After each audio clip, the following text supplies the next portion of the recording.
In this case, the staff has not identified anything specific, and that's not uncommon because, again, you're looking long-term. Part of what we do is look at, as a city, we're going to be here. We've been here over 100 years. We're going to be here a lot longer than that, looking into the future. We don't really know what the future will bring. So is generally our practice, and we're sticking with it here, that we would recommend denial of the vacation. And the reason for that, again, is that we don't know for sure how we may use the property. This would be the only piece at this time, anyway, that would be vacated along the east-west 8th Street corridor.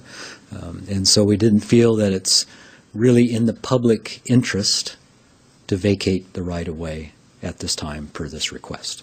Okay. One other item I should mention, and I'm sure it's something that the applicant will address this evening, because in their letter they talked about some of this, so you've seen it, is I believe that there may be some discussion about improvements that may be made if and when they choose to develop property or redevelop the property at some date. Again, thinking back about the no conditions component, the council cannot say, yes, we'll vacate it if you go do a street improvement. That really can't be part of the consideration.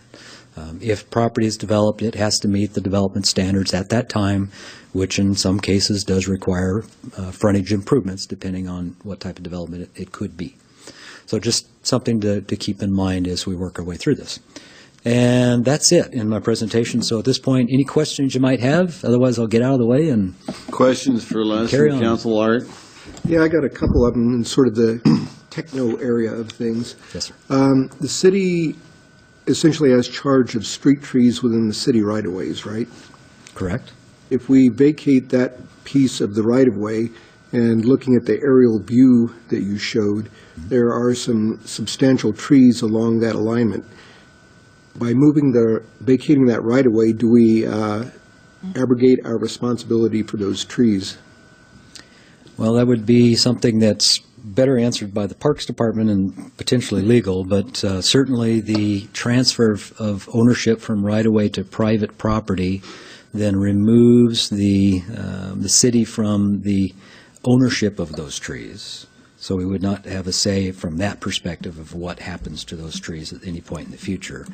What would come into play is under our tree ordinances within the city as a general rule, if there's anything in there that would affect it, and I defer to legal if they have any further thoughts on it. I'm not sure I can answer your question completely.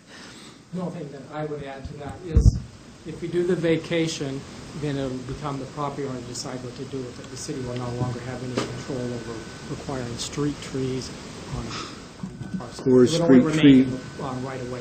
Or street tree removal in that case either.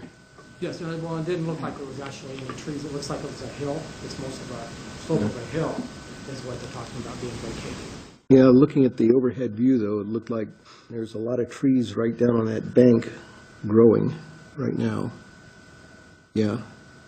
There are some in here. Yeah. The placement of this would be, if I recall, approximately 9 feet from the sidewalk back to where that right-of-way vacation would begin, the southerly 10 feet. So it's not at the back of the sidewalk, it would be a little bit further back. Some of this vegetation would be in that zone between the vacated portion and the back of the sidewalk, but I think a fair amount of it would be within that 10-foot, and then some of it's on private property as well, going up the slope. So that's sooner we don't really know right this minute.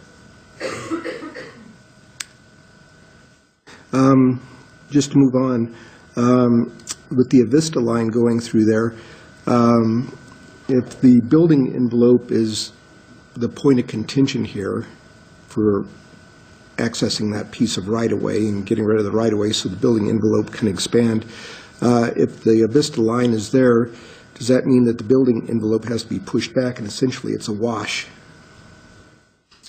That might be a question for maybe Bill.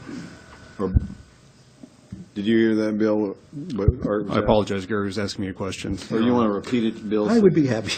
Has to do with so it has to do with the gas line. So if the gas line is running along through the right-of-way, And maybe I don't know, but perhaps the reason for the right-of-way vacation is to enhance the building envelope for whatever might decide to go there by way of setbacks.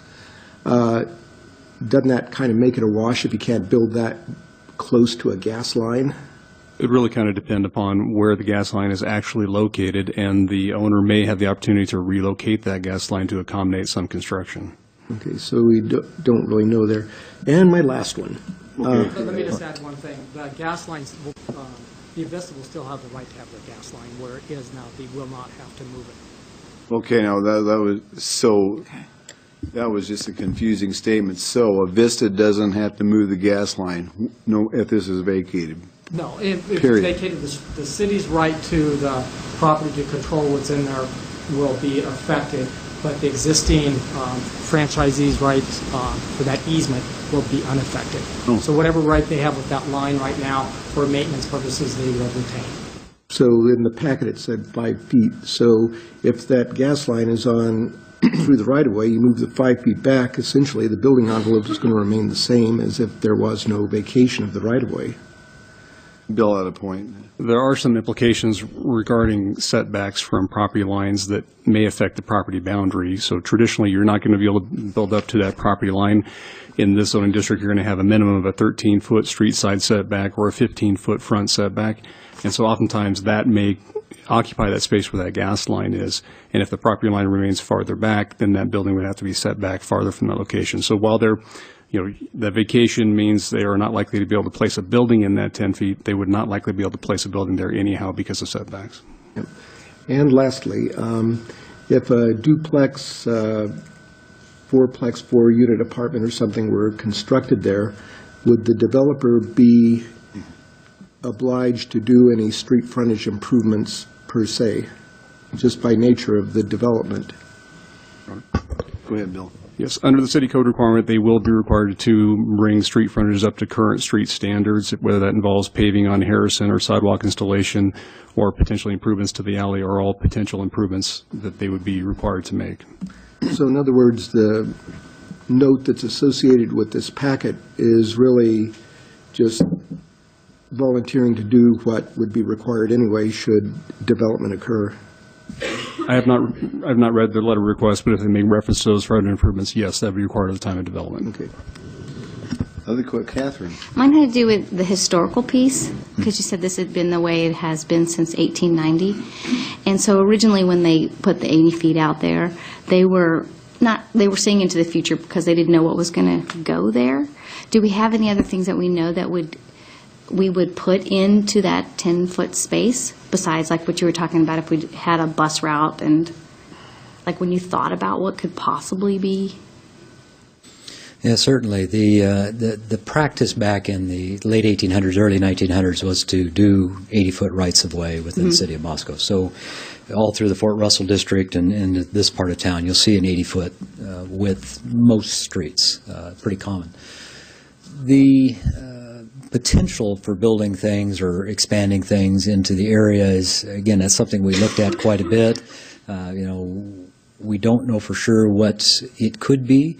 If a bus route someday were to come here, it's not a direct shot through east-west, so it jogs around a bit on 8th Street. Could it be a bus route? Well, perhaps. Could you then end up with a bus stop that you might need the extra space here? Perhaps. But, probably not terribly likely, I would say, at this stage.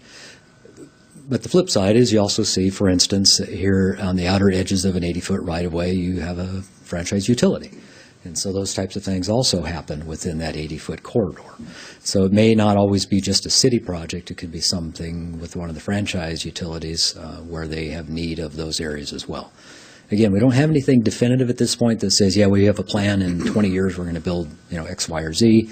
It's really more of looking at maintaining the options for the public for the corridor as compared to, is there truly a public benefit to releasing the right-of-way? Did you have another question? And then it's just the follow-up of that. And so potentially, especially with this being the first kind of request in this neighborhood, is there a likelihood that other people then would follow suit? And also, because when you showed the swath, all of a sudden, looks like people go, well, right. Well, I think what's happened on Harrison is maybe a good indicator that it certainly could. We could see requests from other properties along the 8th Street corridor saying, well, let's do the same thing on my place, for whatever reason they may have. Now, obviously, we've seen it through here for different reasons. This one, again, was related to a garage construction and encroachment. And these, I think, were probably more related to some potential development or redevelopment of parcels. So people have different reasons. But yeah, this is the first in this area. Doesn't mean it would be the last. Other questions for Les? Gary, you had a point you want to make? I just wanted to mention that I think it's relevant to look at the entire corridor and determine whether or not there is there might be additional requests for vacation. It's important to remember that 80-foot right-of-ways in this area, as in Fort Russell, take up a lot of people's side yards and front yards. And certainly the city has the right to use that public right-of-way. However, there'd probably be civil rebellion if you went into Fort Russell and started putting a backhoe in someone's front yard. The mention, and with all deference to Public Works, I don't think you'll ever hear a Public Works Department ever say, give up public right-of-way. It just doesn't make sense. On the other hand, the example of the garage illegally encroaching into the public right-of-way, the council heard those comments and elected to grant a vacation so that garage could come within our code or could become legal. So it's an individual request. Council looks at it as an individual request, not saying you shouldn't consider the corridor as a whole, but it is an individual request of a private property. Well, all relevant factors should be considered by the council. Other questions for Les? We'll go with Walter, and I'll come back to you, Jim. Back to the gas line. Yes. There's verbiage in the proposed vacation ordinance that says vacation of property described shall not include existing franchise rights and utilities or existing public utilities as of the effective date of this ordinance. You said the only thing that's been identified in there existing at the moment is a gas line. Correct. And should this be done, Avista has the right to go in there, work on it, maintain it, replace it in like kind if they find the one they've got in there is deteriorated to the point it's got to be replaced. So they would have the right to do that. They would have the right to do that. They would have the right to do any other actions that they would do under their franchise agreement rights within the public right-of-way. So right now, they can go build facilities, new facilities within the right-of-way as a franchise utility. I believe, and again, legal would probably want to weigh in here, but I believe that those rights would be retained. Essentially what we're doing here is we would not diminish the rights that the franchise utilities have today with this transfer of ownership. So whatever they can do today, they could continue to do in the future. That leads to my question. Does that apply to a franchise cable company or an underground power line or an overhead power line that's not there now? The way it's worded in the proposed ordinance is existing franchise rights. It doesn't. It also includes existing utilities. But right now, in that right-of-way, I would think that the cable TV people, Avista Power, name me somebody else, has the right, because it's a city right-of-way and they have a franchise, the ability to go in there and construct something that's not there now.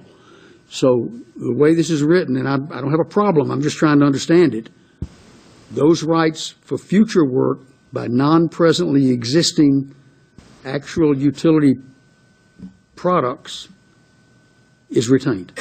I wouldn't believe for any future projects that I'm sorry, I couldn't hear the I would question. say no, but something that's not existing now, I don't think they'd be able to enlarge it. There is a public right-of-way that they would be able to put in their, a cable line if they wanted to bury a cable through there. They have to do it in the public right-of-way. They wouldn't be able to encroach and add on to whatever purpose of that easement that is existing at the time right now. I don't think they'd be able to enlarge the use of that. They would be able to maintain the use of it. If I may, Mr. Mayor, to follow. So the verbiage in, quote, include existing franchise rights might not be correct in this, based upon your answer, Roy? No, I would say that existing franchise rights right now, if they wanted to go and do that before you vacated it, yeah, they could go out and do that. So the existing rights shall not include the existing rights of the franchise. I'm not sure that they will, those rights, that they haven't exercised them, they haven't put them to any use. Are you talking about just potential, that they potentially could come in and do something? I think that might be a little speculative, I don't know. I could definitively say that they would have the right to go in and put in something brand new, Gary, you had... unless they were replacing or maintaining.